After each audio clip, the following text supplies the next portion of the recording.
Welcome to our channel. Today we how to log into Stifel Online Fast Access step by step clearly. Open your preferred web browser. Type in the URL for Stifel's online login page. Press the Enter key on your keyboard. Once the page loads, locate the Login button. Click on the Login button. You will be redirected to the login screen. Enter your username in the designated field. Next, input your password in the password field. Double-check both entries for accuracy. If you want the system to remember your credentials, check the Remember Me box. Once everything is correctly entered, click on the Login button. Wait a moment for the system to process your login request.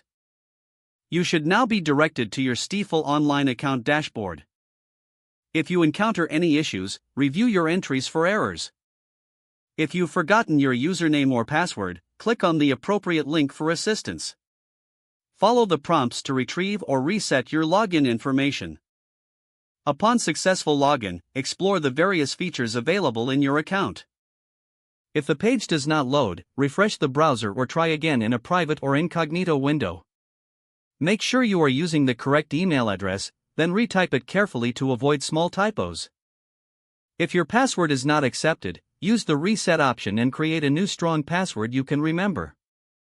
Check your spam folder for verification or security emails, then complete any requested confirmation steps.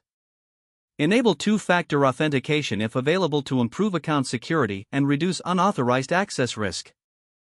After signing in, review your profile details so your contact information and settings are accurate and current.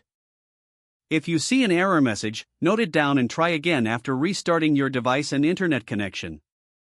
Log out when you finish, especially on shared devices, to keep your account and payment information secure.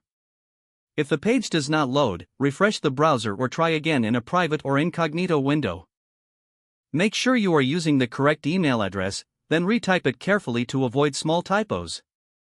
If your password is not accepted, use the reset option and create a new strong password you can remember. Don't forget to like this video and subscribe to our channel for more step-by-step tech guides.